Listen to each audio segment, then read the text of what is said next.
20 милиони евро од европските ИПА фондови за меѓугранична соработка чекаат на македонски и бугарски проекти. Ова е причина за интензивни контакти меѓу потенцијални партнери од едната и другата страна на границата. През новиот програмен период наскоро ќе биде објавен новиот повик за меѓународни проекти.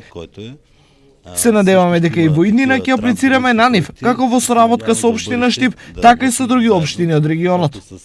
Општина Штип и с други населени места в Македонија. Резултат на заедничката соработка меѓу Штип и Гоце Делчев е проектот кој опфаќа изградба на мултимедијален центар во Штип и реконструкција на градското читалиште во село Брезница во Бугарија. За нивна реализација двете општини добија по 240.000 евра. Работа тргна во добра насока кај нас. Компанијата актива е сериозна, има капацитет и брзо да го заврши целиот објект, така да се надевам до декември, каде е крајниот рок, така нешто тоа да биде комплетно завршено. В село Брезница Во село Брезница се работи на санирање на читалиштето, променета инсталацијата, а сега се санира и покривната конструкција. Покрив. Ова е само уште една потврда дека кога има соработка, има и начини како таа да се реализира. Оно што е важно прво да има заедничка идеја.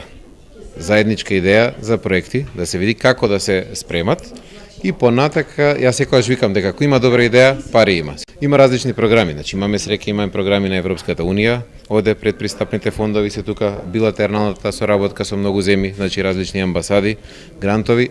Досега, Источниот плански регион и округот Благоевград беа партнери во изработка на веб платформа и кластер на компании кои се занимаваат со креативни индустрии кои брои 25 членки. Идни полиња за соработка меѓу општините од двете страни на границата се инфраструктурата, економијата, културата, спортот и образованието.